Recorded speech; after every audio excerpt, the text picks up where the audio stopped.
Lundi 1er mars 2021, Montaigne et la tolérance. Comment expliquer qu'on tue au nom d'une religion? Comment comprendre qu'une religion qui commande d'aimer son prochain soit à la source de crimes, de massacres, de guerres menées en son nom? C'est une question, bien sûr, qui nous intrigue.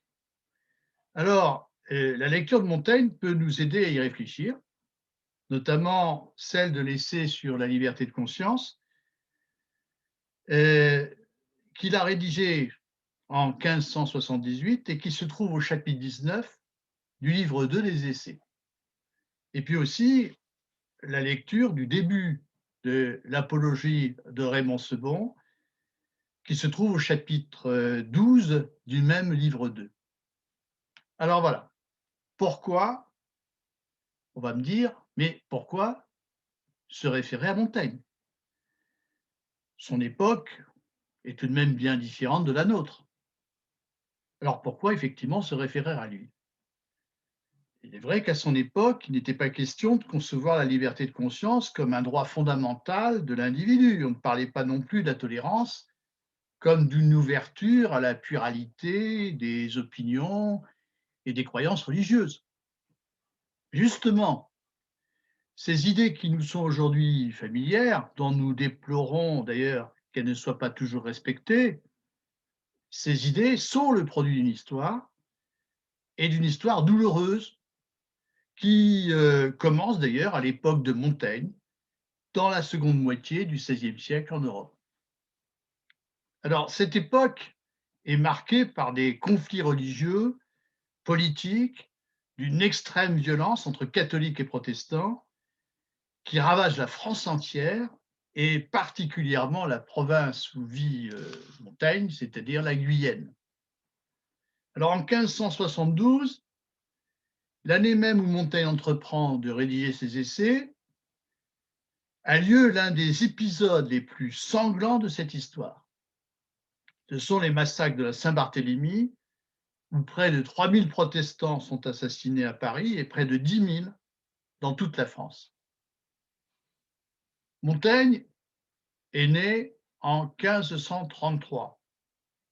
Comme bon nombre de ses contemporains, il est conscient de vivre une sorte de fin du monde en cette seconde moitié du XVIe siècle. La violence, l'intolérance, la cruauté, la barbarie sont partout. Montaigne a l'impression de participer, comme il le dit, à une mort publique, où le peuple français est entraîné à sa propre destruction. Il a l'impression de participer donc à un véritable naufrage. Et si on ajoute à cela l'épisode de la peste qui dans les années 1580 frappe les populations, bien, le tableau est complet. Alors mesurons bien, à l'âge de 29 ans, soit en 1562, où commence la première guerre entre catholiques et protestants, jusqu'à sa mort en 1592, ce ne sont pas moins de 8 guerres civiles auxquelles assiste Montaigne. Elles s'arrêteront après sa mort, quand Henri de Navarre, le chef des protestants, deviendra roi de France, après avoir abjuré sa foi protestante en 1593, quand il deviendra roi de France, le roi Henri IV, et promulguera en 1598 un édit de tolérance qui autorisera désormais la pratique du culte protestant dans certaines limites. Alors, les guerres civiles risquaient de ruiner et disloquer le pays, elles risquaient également d'en faire la proie de la grande puissance espagnole. Alors, pour y mettre un terme, l'autorité politique, donc le roi de France, n'avait d'autre choix que d'adopter une politique de tolérance religieuse.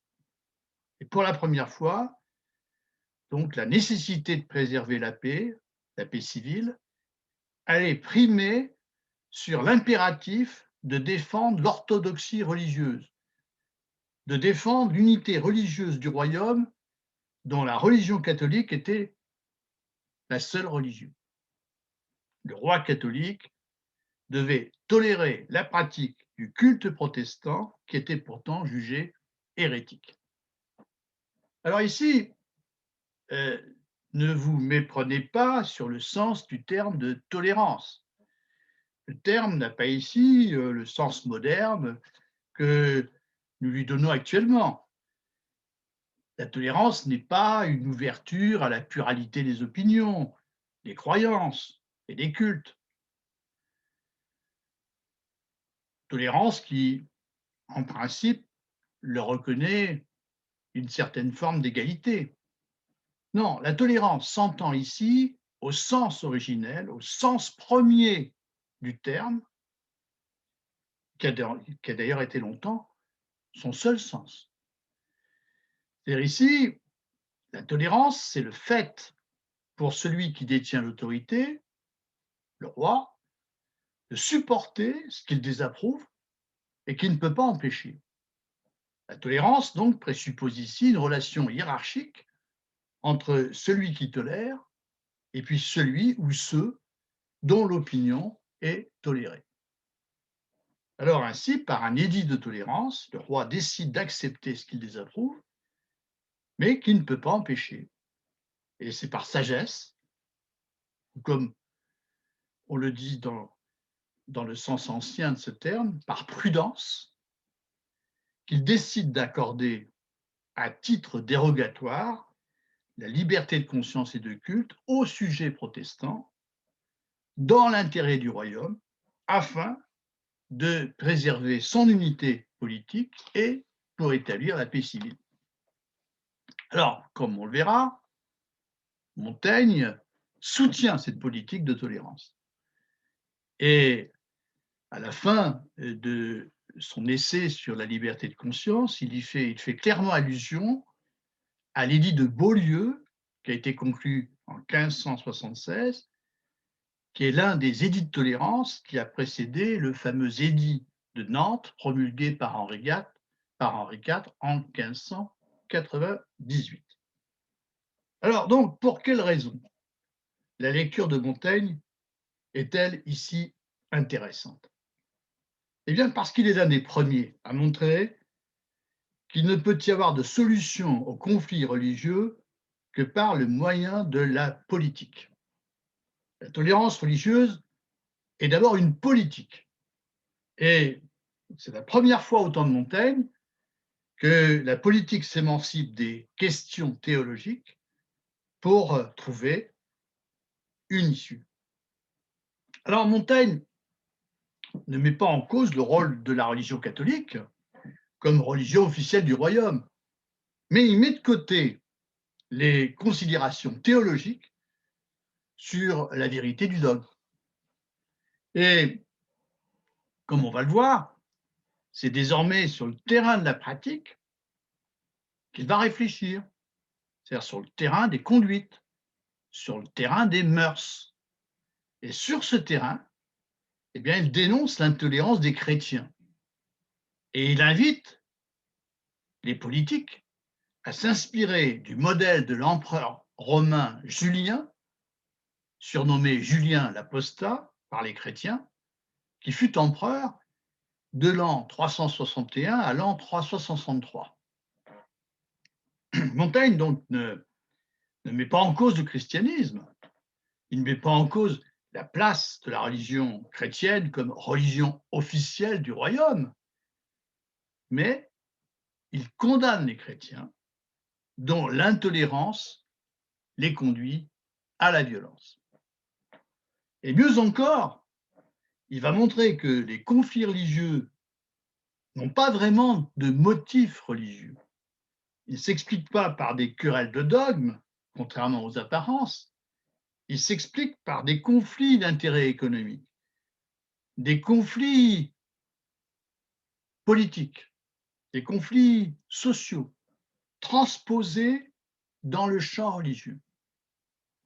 Et c'est ce qu'il montre au début de l'apologie de Raymond Sebond, qui est de loin le plus grand des essais écrits par Montaigne. Ainsi, si l'on sait que les conflits religieux sont en réalité animés par des mobiles passionnels qui n'ont rien de religieux, eh bien, la politique pourra chercher les moyens d'apaiser les conflits en agissant sur leur véritable mobile.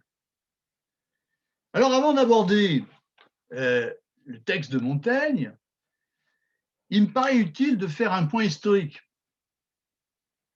D'abord, sur la seconde moitié du XVIe siècle, et puis ensuite, de manière plus particulière, sur le contexte dans lequel Montaigne écrit son essai sur la liberté de conscience. Alors, il faut d'abord prendre la mesure de la très grave crise qui affecte l'Europe au XVIe siècle, avec le développement de la réforme. Alors, mon propos, bien sûr, ici sera forcément schématique, hein. Jusqu'à la réforme, et la réforme commence en Allemagne au début du XVIe siècle avec le moine Luther. Donc, jusqu'à la réforme, l'Europe est un ensemble unifié par la religion chrétienne. Et par l'Europe, ici, entendons celle qui recouvre l'ancien empire romain d'Occident. Donc, le christianisme, ici, il faut le rappeler, s'est imposé dans l'empire romain d'Occident, donc au IVe siècle avant Jésus-Christ, à partir de la conversion de l'empereur Constantin, qui régna de 306 à 337, soit 25 ans avant l'empereur Julien, dont parle l'essai sur la liberté de conscience. Et c'est lors du concile de Nicée, en 325, que le christianisme construit son édifice institutionnel, qu'il se dote d'une église et qu'il élabore sa doctrine. Alors, l'église étant dorénavant censée être dépositaire de la vérité révélée, transmise par Dieu aux prophètes et aux apôtres, et elle seule par conséquent, détient l'autorité qui permet de définir les véritables articles de foi. Et elle seule a le pouvoir de sanctionner les doctrines qui s'en écartent, qui seront jugées hérétiques. Alors, des hérésies, l'Église en a connu beaucoup dès le début de son histoire, mais elle a réussi à les combattre, elle a réussi à les extirper. Or, avec la réforme du XVIe siècle, hein, la réforme au XVIe siècle, eh ben, c'est une autre affaire. C'est une toute autre affaire. On a ici affaire à une hérésie beaucoup plus importante, beaucoup plus durable, qui s'étend à de très nombreux territoires de l'Europe. Le danger est d'autant plus grave qu'il vient de l'intérieur même du christianisme. Les autres religions, celles des païens, des juifs, des mahométans, comme ça qu'on appelait les musulmans, ne constituent pas un danger aussi grave. Elles sont éloignées sur le plan religieux et aussi pour l'une d'entre elles sur le plan géographique. Et donc, elles ne peuvent pas franchement constituer un véritable danger. On ne peut pas vraiment les craindre. Mais avec ceux qu'on appelle les protestants, c'est tout autre chose. Leur proximité jette le trouble. Elle fait véritablement vaciller l'identité chrétienne, car ils prétendent exprimer le véritable christianisme, la véritable religion. Et le problème est alors de savoir comment, face au danger qu'ils représentent, eh bien, on pourra sauvegarder la foi et l'unité de la vraie religion. Alors, il peut être question de pratiquer la tolérance à leur égard. La tolérance est une faiblesse coupable et dangereuse qui risque de laisser l'hérésie se propager. Alors, deux grands théologiens sont alors convoqués comme référence. Il s'agit de saint Augustin, qui est né en 354, qui est mort en 430, hein, Et puis, on convoque aussi un autre théologien qui, lui, a vécu 9 siècles plus tard, c'est saint Thomas d'Aquin, qui, lui, est né en 1224 et qui est mort en 1274. Alors, on les consulte, on les convoque, et on voit que leur manière de régler la question de l'hérésie est très claire. La contrainte est nécessaire et légitime. Elle est nécessaire et légitime pour remettre donc les croyants égarés, les hérétiques, dans le droit chemin. Et dans une lettre qui est souvent citée, Augustin écrit qu'il y a une persécution injuste, alors c'est celle que font les impies à l'Église du Christ, et puis il y a une persécution juste, celle que fait l'Église chrétienne aux impies. Alors cette persécution est juste car elle procède de l'amour du prochain et qu'elle permet, parce qu'elle aussi permet de libérer le croyant égaré de son obstination dans l'erreur. Elle lui permet de retrouver la véritable foi. 9 siècles plus tard, Thomas d'Aquin reprend les arguments de saint Augustin, mais il leur ajoute une distinction qui permet d'envisager pour la première fois une politique de tolérance.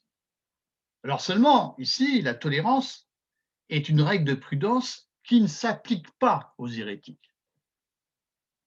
Parmi ceux qui s'écartent de la véritable foi, qu'on appelle de manière générale les infidèles, il faut en effet distinguer deux cas très différents.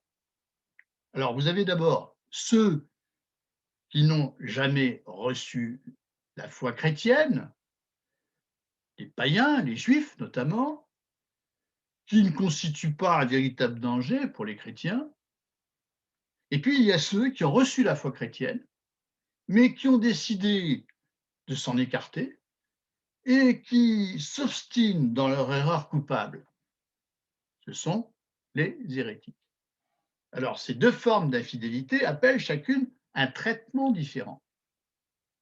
Les païens et les juifs, comme je l'ai dit, ne constituent pas un véritable danger.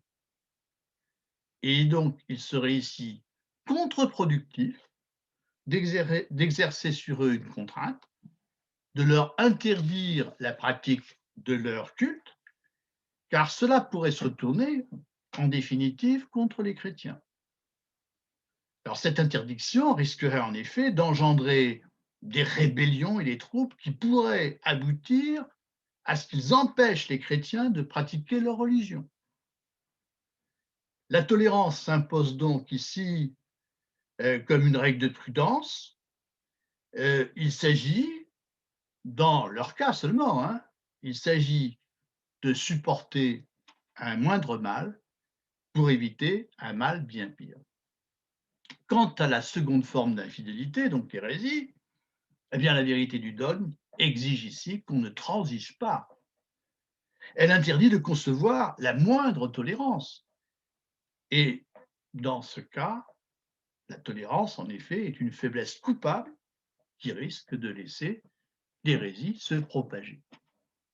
Alors, comme l'explique d'ailleurs Thomas d'Aquin dans la Somme théologique, l'hérétique est comparable à un faux monnayeur.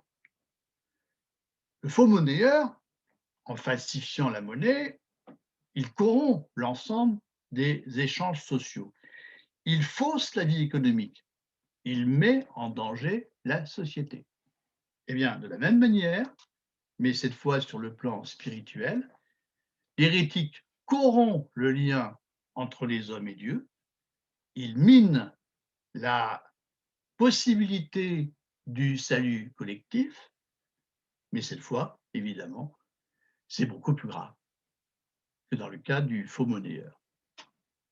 Donc l'intolérance à l'égard de l'hérétique est un devoir absolu.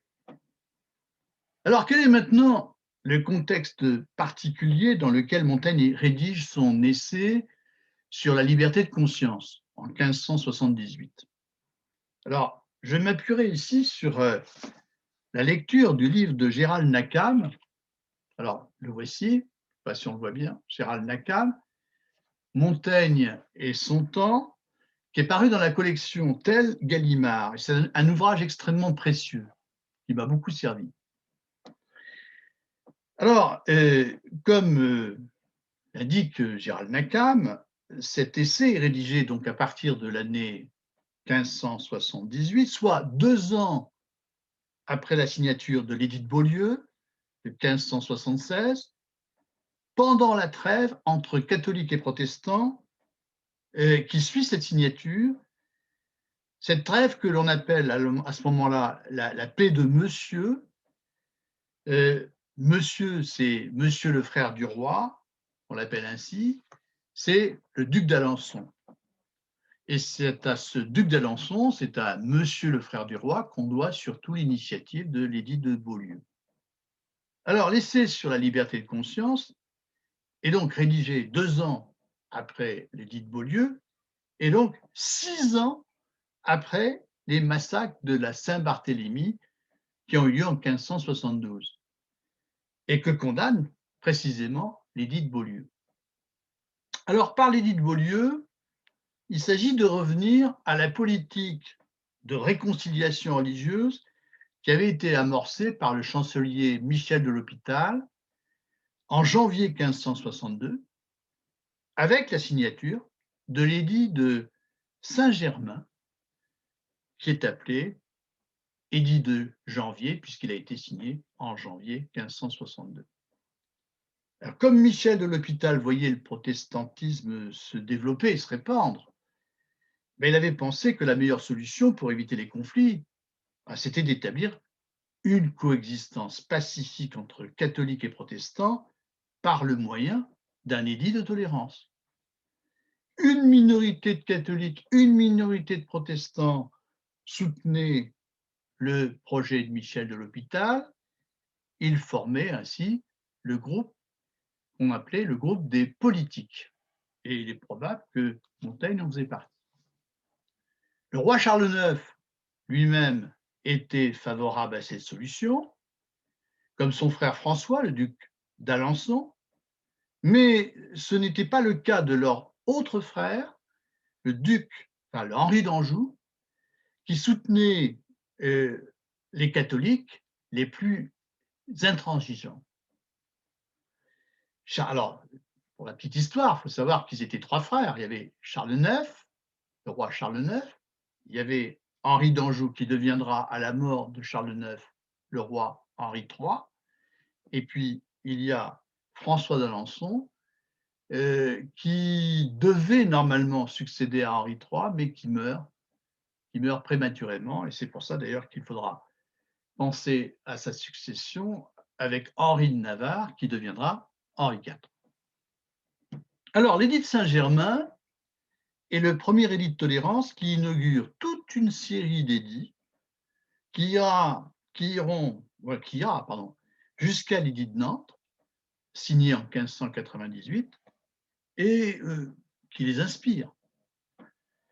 Il accorde la liberté de conscience, il accorde à titre temporaire la liberté du culte public en dehors des villes, et il autorise cette liberté à l'intérieur des villes, mais seulement comme culte privé. Mais l'édit de Saint-Germain de 1562 est refusé par une partie des catholiques qui se place à ce moment-là sous la bannière des seigneurs de Guise et par la ville de Paris qui va devenir la capitale des fanatiques catholiques. Et c'est à partir de là, donc en 1562, que va s'enclencher une dynamique d'hostilité et de guerre entre catholiques et protestants, 8 guerres civiles et religieuses, de 1562 à 1594, un nombre considérable de batailles, de sièges, d'exécutions, de massacres, parmi lesquels, bien sûr, les massacres de la Saint-Barthélemy en 1572. Alors, quand le roi Charles IX meurt en 1574 et est remplacé par son frère Henri d'Anjou, qui devient Henri III, la reine-mère, Catherine de Médicis, fait pression sur son fils, donc Henri III, pour éviter d'entrer dans une spirale infernale. Et c'est là qu'en 1576 se trouve signé l'édit de Beaulieu, à l'initiative du troisième fils de Catherine de Médicis, François d'Alençon, qui est lui-même frère et de Charles IX et d'Henri III. Et François d'Alençon remet alors en chantier le projet de Michel de l'Hôpital. Et donc, c'est dans ce contexte historique très précis que je viens de vous présenter brièvement que Montaigne rédige son essai sur la liberté de conscience. Alors, venons-en à sa lecture. Oh, vous avez remarqué, l'essai est assez court, 4 pages, ou un peu plus. Et on peut le lire sans trop de difficultés. Je le lis dans la traduction d'André Lanly, dans la collection Carto Gallimard. Je le rappelle que c'est cette collection que nous utilisons. Et il va de la page 812 à la page 816. Alors, la construction de l'essai est assez simple. Il comporte 3 parties. Il expose d'abord le problème posé par l'intolérance dont font preuve les chrétiens, ici plus exactement les catholiques, pour défendre leur religion. Ils ont raison, selon Montaigne, de vouloir maintenir la monarchie catholique. Montaigne ne met pas en cause le but visé, mais il condamne les moyens employés. Les chrétiens ont tort, selon Montaigne, de se livrer, comme il le dit, à des actes très condamnables.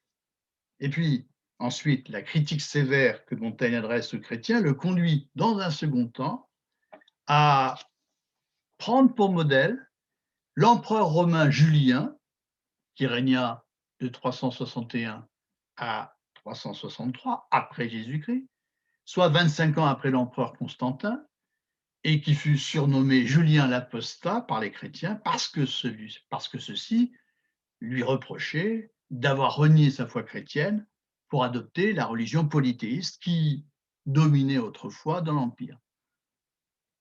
Alors ensuite, donc, Julien dit l'Apostat, donc est présenté non seulement comme un modèle moral par Montaigne, qui se démarque de l'intolérance et de la barbarie des chrétiens, mais il est aussi, et surtout, un modèle politique.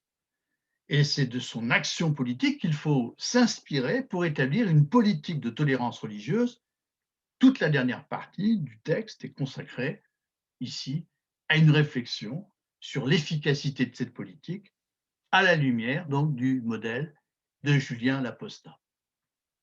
Alors un lecteur non averti qui considère le titre de l'essai sur la liberté de conscience, eh bien, ne peut manquer d'être surpris et d'être décontenancé par le début du chapitre. Il pourrait croire, en effet, que Montaigne va défendre la liberté de conscience comme un droit fondamental de l'individu, à la manière dont aujourd'hui, par exemple, la loi du 9 décembre 1905 déclare dans son article 1er que la République assure la liberté de conscience. Or, non seulement, bien sûr, il n'en est pas question, mais il ne peut pas en être question à cette époque. Il ne peut pas être question à cette époque de parler de cette manière de la liberté de conscience.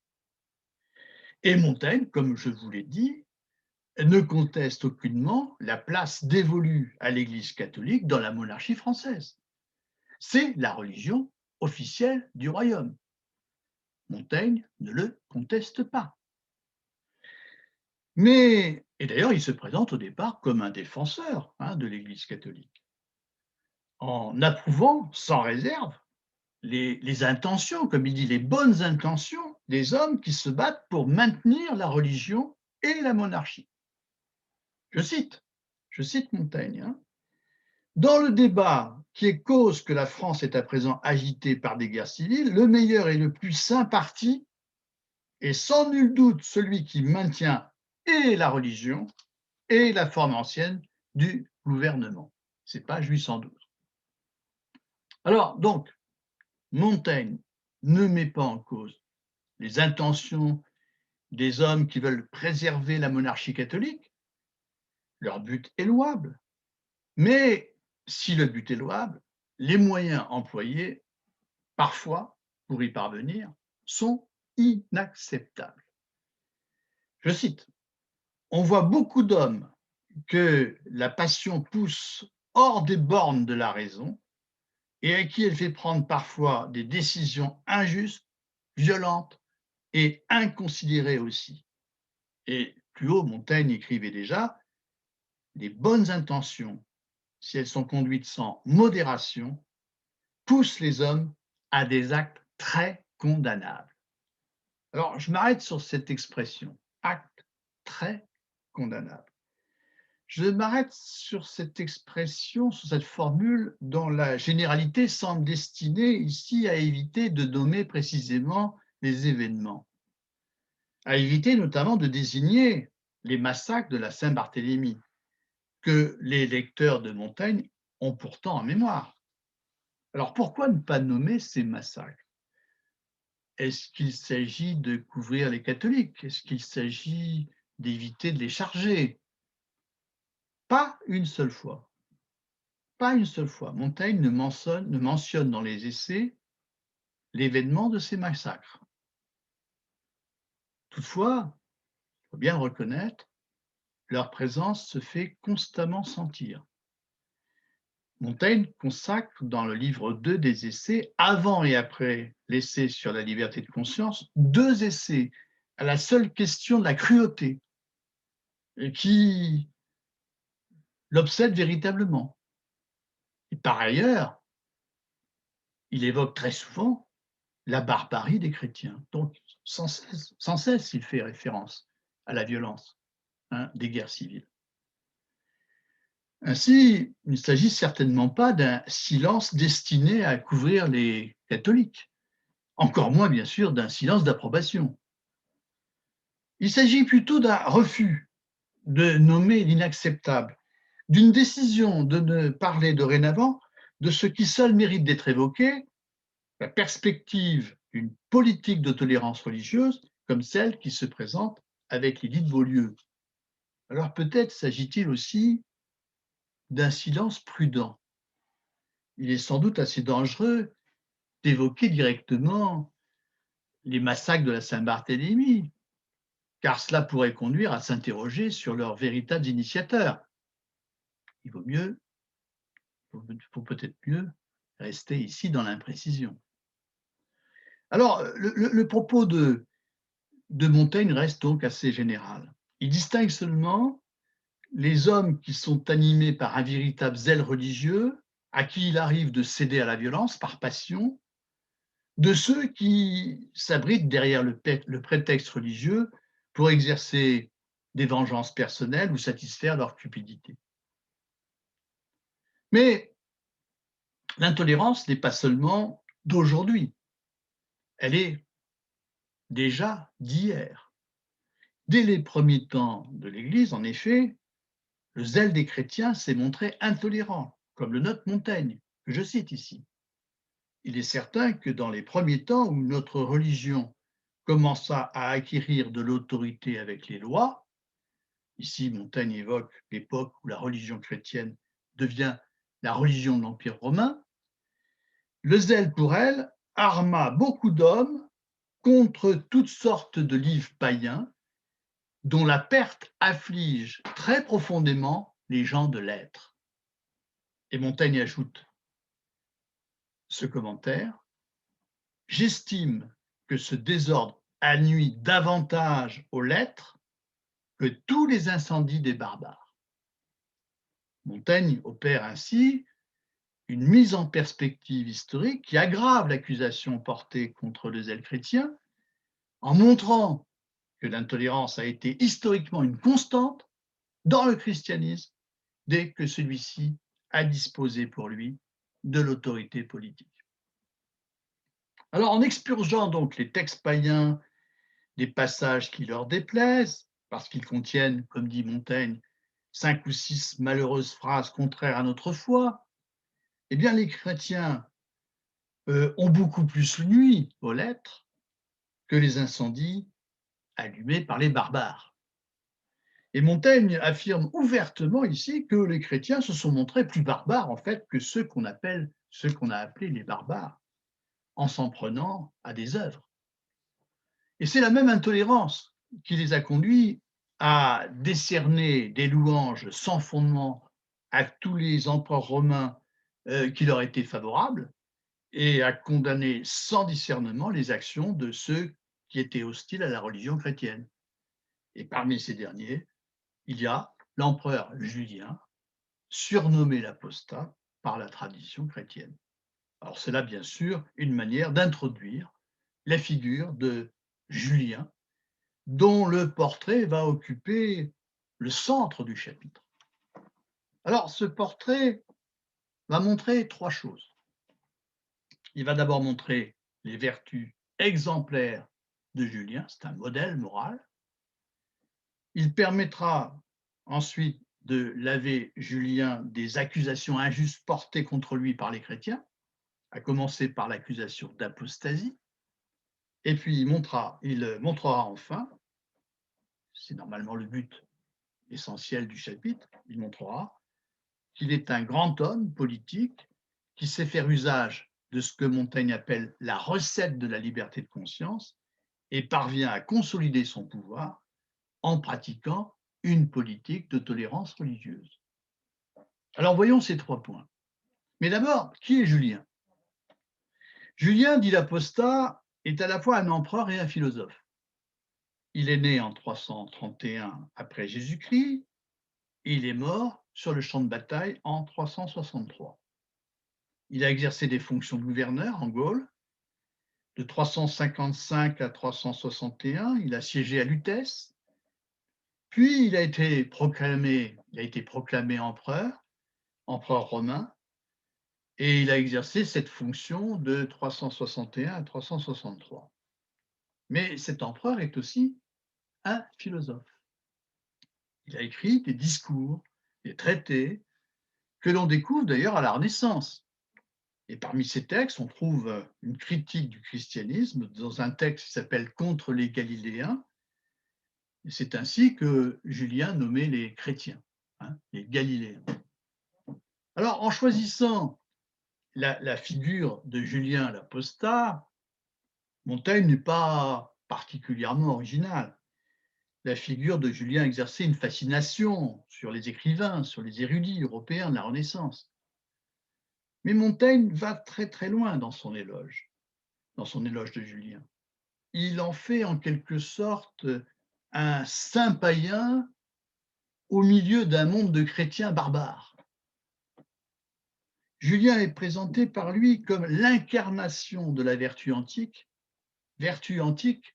que le monde chrétien est incapable d'imiter. Je cite Montaigne. C'était à la vérité un très grand homme et un homme extraordinaire, étant donné qu'il avait l'âme vivement teintée des idées de la philosophie, sur lesquelles il se piquait de régler toutes ses actions, et à la vérité, il n'est aucune sorte de vertu dont il n'ait laissé de très notables exemples. C'est page 813. Alors, je ne commenterai pas toutes les vertus que Montaigne reconnaît à Julien sur la base des récits que les historiens ont fait de sa vie. J'en relèverai quelques-unes. Je relèverai d'abord le sens qu'il avait de la justice. Je cite Montaigne, il prenait lui-même la peine d'entendre les parties. C'est ce qu'écrit Montaigne. Donc il prenait la peine d'entendre les parties afin de régler les différends de manière équitable.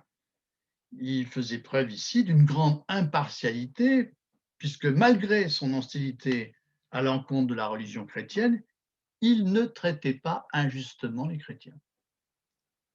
Je note aussi son courage, sa compétence militaire, sa rigueur.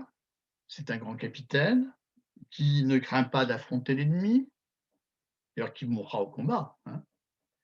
Il a une grande discipline de vie qui lui permet à la fois d'étudier et de s'occuper de son armée. On relève encore sa modération. Julien se montre, comme dit Montaigne, d'une impassibilité philosophique C'est-à-dire qu'il ne se laisse pas emporter par des réactions impulsives lorsqu'un jour il est insulté par un évêque chrétien. Et puis, il se conduit comme un sage stoïcien face au péril de la mort. Alors, deuxième point.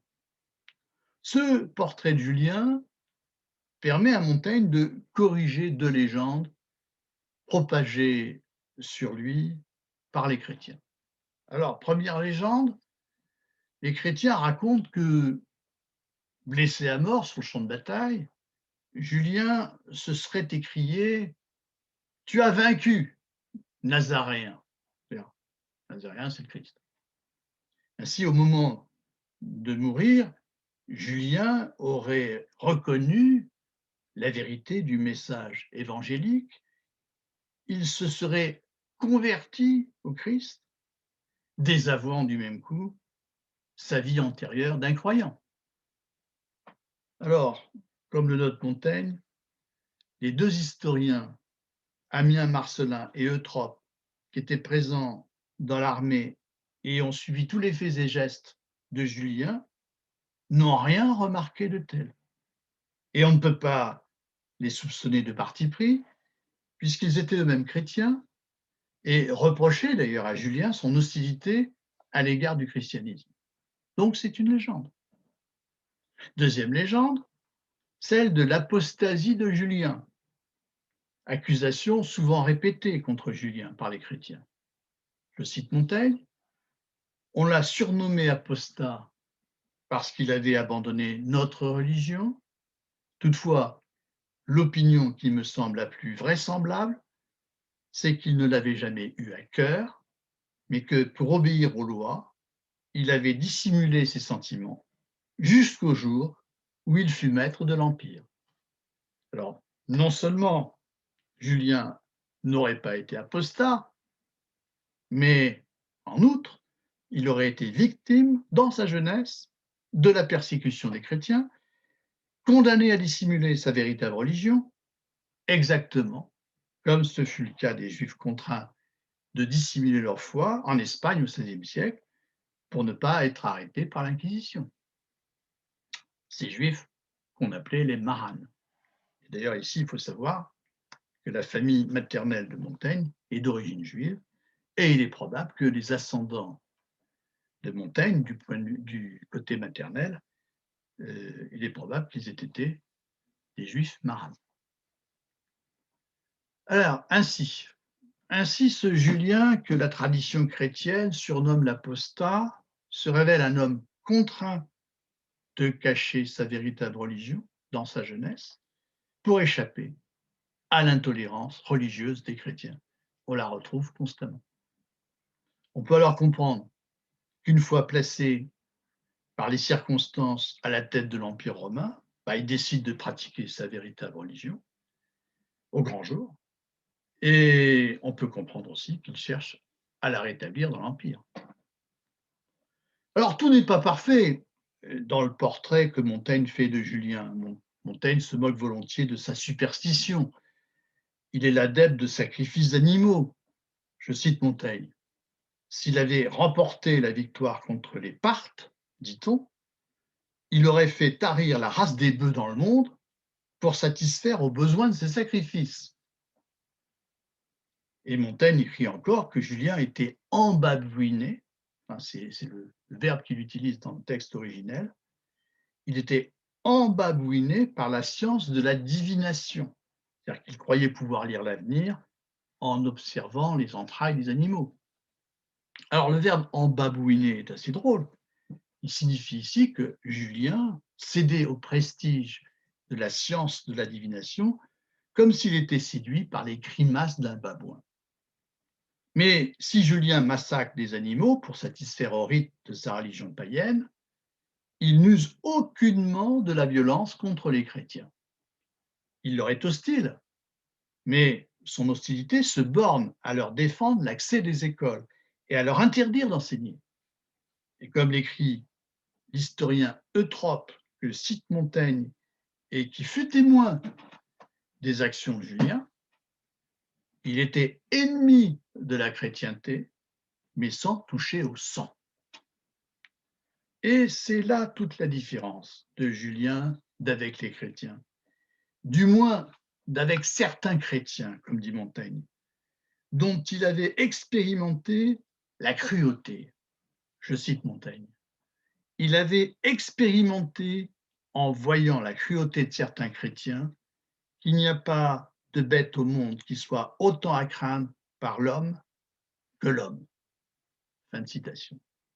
Ainsi, c'est la cruauté des chrétiens qui révéla à Julien qu'il n'y a pas de bête plus dangereuse et plus nuisible à l'homme que l'homme lui-même.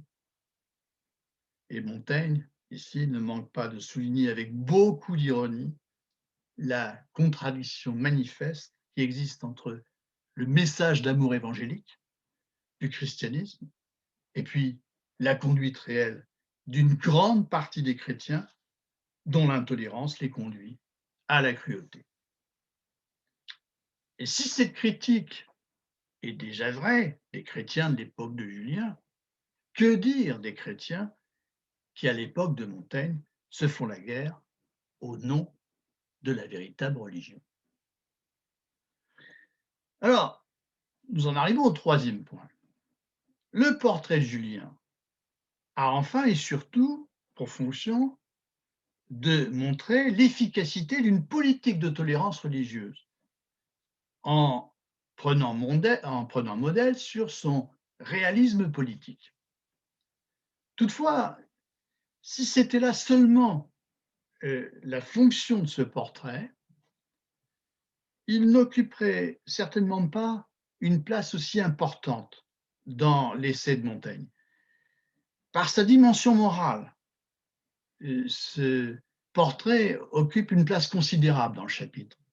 Et on voit donc qu'il dépasse de loin la seule question de l'efficacité politique de la tolérance religieuse qui est traitée à la fin de l'essai et au début aussi de l'essai. Alors, Julien est un homme admirable, non seulement parce que, comme on l'a vu, il témoigne de vertus exemplaires dont les chrétiens sont incapables, mais aussi par son respect de la liberté de conscience des autres hommes. Même s'il est hostile au christianisme, Julien ne persécute pas les chrétiens. Il ne les empêche pas de pratiquer leur religion. Aussi, avant d'utiliser la liberté de conscience comme une recette, c'est le terme utilisé par Montaigne, avant de s'en servir comme d'un instrument qui lui permettra de renforcer son pouvoir politique, eh bien, Julien fait déjà du respect de la liberté de conscience une règle morale pour lui-même. Mais bien sûr, Julien n'est pas seulement un modèle moral, il est aussi, par son action, un modèle politique. Il administre une leçon de réalisme politique. Et c'est sous cet aspect qu'il intéresse Montaigne à la fin de l'essai sur la liberté de conscience qui renoue avec le début du texte. Et c'est ici du point de vue de l'intérêt du pouvoir politique que la liberté de conscience et la tolérance religieuse sont abordées. Ce qui intéresse Julien en tant qu'empereur, en tant qu'homme politique, ce sont les effets politiques bénéfiques qu'elles peuvent avoir pour son pouvoir. Ainsi, s'il reconnaît à tous ces sujets, la liberté de conscience, c'est dans son intérêt, c'est dans l'intérêt de son pouvoir. C'est pour favoriser la pluralité des convictions, augmenter ainsi les divisions entre les chrétiens, afin de les empêcher de s'unir par un sentiment commun contre son pouvoir. Je cite ici Montaigne. Pour parvenir à son but, comme il avait trouvé à Constantinople le peuple désuni avec les prélats de l'Église chrétienne divisés, il les fit venir devant lui au palais et les avertit en insistant vivement d'avoir à mettre en sommeil ces dissensions civiles et leur demanda que chacun, sans obstacle et sans crainte, servît sa religion. Fin de citation. Et comme l'explique ensuite Montaigne, Julien espérait, je cite, que cette liberté augmenterait les factions et les intrigues de la division et empêcherait le peuple de s'unir contre lui. Or, c'est le même souci de réalisme politique qui anime aujourd'hui, donc au XVIe siècle, la politique des rois de France, qui promulguent des édits de tolérance comme l'édit de Beaulieu. Eux aussi se servent de la liberté de conscience comme d'une recette, mais celle-ci peut avoir des effets ambivalents. Elle peut aussi bien servir à diviser et à nourrir la division, la dissension civile, qu'à l'éteindre. Les rois de France comptent sur elle pour apaiser les conflits, pour mettre un terme à la guerre civile, alors que Julien, au contraire, attendait de la liberté de conscience, hein, et de la tolérance religieuse le moyen, au fond, d'exciter les chrétiens un peu les uns contre les autres pour éviter qu'ils s'unissent contre lui et afin ainsi de consolider son pouvoir. Donc, ce n'est pas tout à fait le même usage. Hein. Ainsi, il n'est pas certain qu'une politique de tolérance religieuse ait véritablement les effets escomptés, qu'elle parvienne, au moment où écrit Montaigne, à enrayer la violence des sectes fanatiques qui sont prêtes à en découdre et qui sont déterminées à se combattre, hein, résolument. Mais, et c'est ça tout de même qu'il faut, je pense, surtout retenir, il reste que c'est désormais sur le terrain d'une réflexion sur l'efficacité de la politique de tolérance qu'il faut avancer pour évaluer, pour envisager les chances de préserver la paix civile. Ainsi, à la fin de l'essai sur la liberté de conscience, Montaigne organise une sorte de discussion. Il s'agit d'une discussion qui reflète probablement d'ailleurs les discussions qui avaient lieu à l'époque entre les responsables politiques. Donc, il organise une sorte de discussion pour évaluer l'efficacité d'une politique de tolérance. La question est la suivante. Les effets politiques de cette, les effets pratiques de cette politique sont-ils bénéfiques ou nuisibles? Alors, la discussion, comme on le voit, a totalement abandonné le terrain spécifiquement religieux. Elle ne porte pas sur la question de la vérité religieuse. Il ne s'agit plus de savoir si tel ou tel culte est légitime, s'il faut interdire celui qui est hérétique. Cette question-là n'a plus lieu ici. La discussion porte ici sur les risques encourus par l'autorité politique en pratiquant une politique de tolérance religieuse, ou comme l'écrit Montaigne, je cite, en lâchant la bride aux partis et en leur permettant d'entretenir leur opinion. Hein, je reprends, en lâchant la bride aux partis et en leur permettant d'entretenir leurs opinions. Alors, deux thèses s'affrontent. Deux thèses s'affrontent. Pour les uns, alors peut-être s'agit-il là des catholiques intransigeants. Bon, Montaigne ne le dit pas. Donc pour les uns, lâcher la bride, c'est répandre et semer la division. C'est-à-dire, au fond, pour eux, une politique de tolérance est dangereuse. Elle risque de mener au chaos. Il vaut mieux l'éviter. Mais ici, il ne raisonne pas en termes hein, de religion. Hein. Il n'invoque pas des motifs religieux ici pour dire qu'il ne faut pas pratiquer la politique de tolérance. C'est d'un point de vue d'efficacité, hein, qu'il se situe. Et puis pour les autres, et ici sans doute on reconnaîtra parmi eux ceux qu'on appelle les politiques, qui sont d'accord avec le projet de Michel de l'Hôpital. Pour les autres, cette politique de tolérance est au contraire une politique d'apaisement qui ôte tout prétexte à la rébellion. Elle permet, comme le dit Montaigne, d'amollir les opinions. Elle permet d'en émousser l'aiguillon. Hein, ce sont des expressions de Montaigne.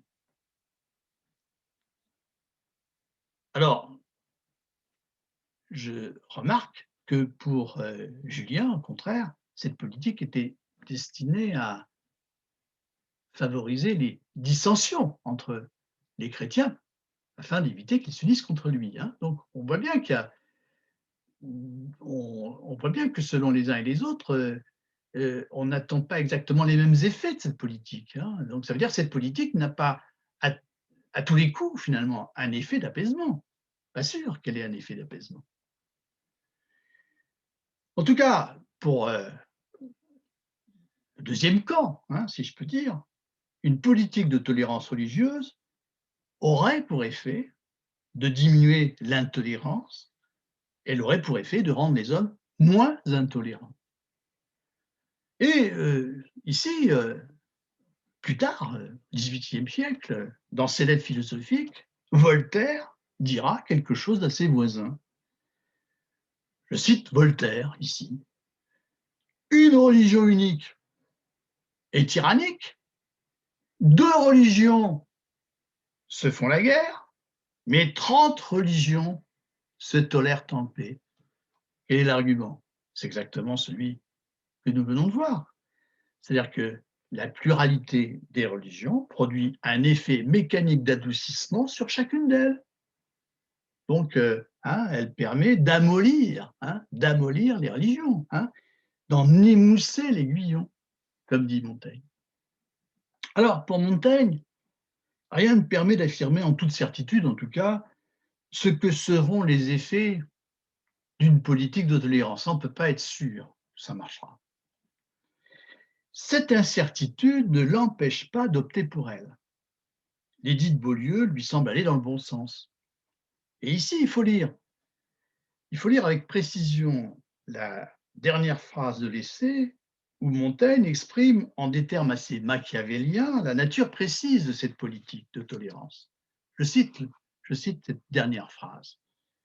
Et pourtant, je préfère croire, pour l'honneur de la dévotion de nos rois, que n'ayant pas pu ce qu'ils voulaient, ils ont fait semblant de vouloir ce qu'ils pouvaient. Alors, cette formule montre bien ici ce qu'est la tolérance politique des rois, puisque les rois n'ont pu imposer ce qu'ils voulaient. Ils n'ont pas pu imposer à leur sujet la religion catholique. Ils n'ont pas pu imposer à tous leurs sujets la religion catholique. Eh bien, ils ont fait semblant de vouloir ce que seulement ils pouvaient par la force des choses. Ils ont décidé de tolérer la religion protestante parce qu'ils ne pouvaient pas faire autrement, en fait. Donc l'essentiel est ici d'habiller en volonté ce qui s'impose à eux dans les faits, en fait. C'est ainsi qu'ils promulguent des édits de tolérance. Alors on dira sans doute qu'à aucun moment Montaigne n'envisage la liberté de conscience comme un droit fondamental de l'individu. Et c'est vrai que ici, elle dépend entièrement du bon vouloir du roi, hein. La tolérance, c'est le fait du prince. Donc c'est, on peut le dire, c'est vrai, une liberté entièrement suspendue à la volonté du roi, c'est clair. Mais pas encore, on n'envisage pas encore les choses comme nous les envisageons. Toutefois, il faut tout de même ici mesurer la grande nouveauté de l'analyse de Montaigne. Jusqu'alors, ce qui importait avant tout, c'était l'orthodoxie religieuse, c'était la vérité des articles de foi. Désormais, la question qui occupe le devant de la scène, c'est celle de l'efficacité d'une politique de tolérance religieuse qui permette d'obtenir la paix civile. Mais, comme on va le voir maintenant, ce sera le dernier point, Montaigne va plus loin. Il ne traite pas seulement des effets de l'intolérance et des conflits religieux, il s'interroge sur leurs causes. Il montre que ces conflits n'ont pas une véritable nature religieuse, malgré les apparences. Ils expriment en réalité des conflits d'intérêts économiques, sociaux, politiques, qui trouvent, au fond, une expression déplacée dans le champ du religieux. Et on trouve au début de l'apologie de Raymond Sebond une analyse très éclairante sur ce point que je vais résumer. Donc, Apologie de Raymond Sebon, c'est livre 2, chapitre 12. Alors, il faut d'abord distinguer avec Montaigne deux niveaux de croyances religieuses. C'est ce qu'il montre au début de l'Apologie de Raymond Sebon. Il y a d'abord la véritable foi religieuse qui vient de Dieu et qui entre en l'homme par une infusion extraordinaire, c'est l'expression de Montaigne, elle entre en l'homme par une infusion extraordinaire, elle vient de Dieu, elle est un don de la grâce divine. Donc la véritable foi est rare par conséquent, elle est connue seulement par une minorité d'hommes exceptionnels, et ces hommes vivent en chrétiens, ils pratiquent l'amour du prochain, ils sont incapables de nuire aux autres. Et de cette véritable foi, il faut distinguer la croyance religieuse ordinaire, qui caractérise l'expérience de la grande majorité des chrétiens, c'est-à-dire celle-ci, comme le dit Montaigne, tient à Dieu non par Dieu, mais par des moyens purement humains. Et ici, la religion est une affaire purement humaine, qui s'explique seulement par le hasard et par la coutume. C'est le hasard qui fait que je suis chrétien. J'aurais pu être mahométan ou juif si j'étais né ailleurs. Comme dit Montaigne, la formule est célèbre, nous sommes chrétiens au même titre que nous sommes ou périgourdins ou allemands. Et puis c'est la coutume qui fait que nous accordons autorité et valeur à la religion que nous avons reçue par éducation. Les hommes confondent les deux. Ils confondent la foi véritable, dont seule la vérité est absolue et n'a de réalité que par la pratique, et puis la croyance religieuse ordinaire, qui ne se manifeste que par des usages et des discours. Et par ces discours, alors il y a des usages, ce sont les cérémoniels, ce sont les rites, etc., qui sont ceux d'une religion, toutes les religions ont des rites. Bon. Et les discours, eh bien, ce sont les discours de la théologie, qui prétendent être des discours savants sur Dieu, qui prétendent énoncer ce qu'il est, qui prétendent dire en quoi consiste sa nature. Bon, eh bien, ces discours où les hommes prétendent pouvoir parler de Dieu et parler en son nom sont des discours, finalement, qui n'ont pas de valeur, puisque Dieu est mystérieux et échappe ici à la connaissance, à la raison humaine. C'est ce que montre Montaigne au début de l'Apologie de Raymond Sebon. C'est-à-dire que ces discours ne sont que des opinions relatives, comme les usages également sont relatifs. Donc les hommes prétendent faire valoir ces discours qui ne sont que des opinions relatives. Ils prétendent faire valoir ces discours comme des dogmes absolument vrais. Ils prétendent les imposer dogmatiquement aux autres hommes en n'hésitant pas, le cas échéant, à recourir à la violence. Mais ça, ce n'est pas la véritable foi. Comme l'explique Montaigne, la plupart des chrétiens ordinaires se font croire qu'ils croient. Ils sont sincères, ils croient sincèrement qu'ils ont la foi, mais ils se font illusion sur ce qu'ils croient être la foi. S'ils avaient vraiment la foi, ils pratiqueraient toujours l'amour du prochain. Ils ne seraient pas intolérants. Or, ce n'est pas le cas. Donc, les chrétiens, dans leur grande majorité, n'ont pas la foi. Ce qui anime en vérité la croyance religieuse ordinaire, ce sont des motivations passionnelles que les hommes prennent pour du zèle religieux. Au début de l'Apologie de Raymond Sebon, Montaigne met d'une certaine manière en cause la distinction qu'il faisait au début de son essai sur la liberté de conscience, où il distinguait les gens de bien, qui ont un véritable zèle religieux, mais à qui il arrive de tomber dans la violence, par passion, pour défendre leur religion. Et puis, les hommes qui cyniquement tirent prétexte de la religion pour assouvir des vengeances personnelles ou satisfaire leur cupidité. Souvenez-vous du début de ce chapitre. Donc, il faisait cette distinction. Eh bien, ici, au début de l'apologie de Raymond Sebon, sans totalement mettre en cause ces distinctions, qui est faite au début de l'essai sur la liberté de conscience, cette distinction n'est pas franchement valable.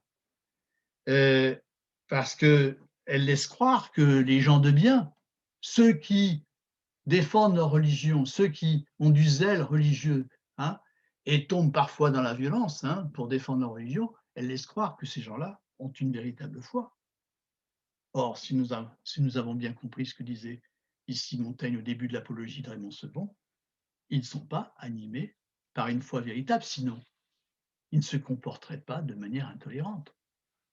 Donc, au fond, ces hommes-là croient qu'ils ont un zèle religieux alors qu'en fait, ils sont animés par des passions, même s'ils sont sincères. Alors, ce sont des gens sincères, ils croient qu'ils ont la foi, mais, je répète, leur croyance n'est pas une véritable foi, elle est animée par des passions qu'ils prennent pour un véritable zèle religieux. Alors, à partir de là, on peut comprendre ce qu'est la nature réelle des conflits religieux, la nature réelle des violences commises au nom de la religion. On ne peut pas en fait prendre au sérieux les raisons religieuses invoquées, les querelles théologiques avancées de part et d'autre par les catholiques et les protestants pour se faire la guerre. On ne peut pas prendre au sérieux les hommes qui prétendent, même quand ils sont sincères, qui prétendent se battre contre d'autres hommes pour faire triompher ce qu'ils présentent comme la vraie religion. On ne peut pas les prendre au sérieux, même s'ils sont sincères. On ne peut pas non plus les prendre au sérieux quand ils prétendent mourir pour la juste cause, quand ils vont même jusqu'au martyre, et quand évidemment, ils font verser le sang des autres hommes, quand ils tuent les autres hommes au nom de la véritable religion, au nom de Dieu. Donc, catholiques et protestants professent des croyances distinctes, mais leurs comportements en réalité sont identiques. Ils témoignent des mêmes passions, qui sont la haine, l'ambition, la cupidité, la vengeance. Et ces passions n'ont bien sûr rien de religieux. Comme le dit Montaigne, je trouve que la formule est très belle, il faut la citer, nous ne servons volontiers la dévotion que lorsque cela flatte nos passions. Derrière les conflits religieux, il y a en réalité des conflits d'intérêts, des rivalités passionnelles, mais le transfert de ces conflits au champ religieux les exacerbe, les fige, les mène à l'impasse. Les hommes se persuadent qu'ils combattent pour l'absolu, qu'ils combattent pour Dieu, quand en réalité, ils sont la proie d'enjeux bien terrestres, d'enjeux passionnels. On voit par là que ce n'est pas d'ailleurs en restant sur le plan religieux, où les hommes se font illusion sur les raisons de leur combat, que les conflits religieux peuvent vraiment trouver une solution, que leur violence peut reculer et s'apaiser. C'est au contraire en les ramenant sur leur véritable terrain économique, social, politique, qu'il est possible d'envisager des solutions, des interventions correctives, par exemple établir plus de justice ou trouver des solutions de compromis. Ainsi, comme on l'aura compris, la politique n'est pas seulement indispensable pour enrayer les effets des conflits religieux, elle est également nécessaire pour agir sur leur cause. Et voici donc la réflexion de Montaigne sur les effets et les causes des conflits religieux. Alors, la séance est terminée, on peut donc ouvrir la discussion.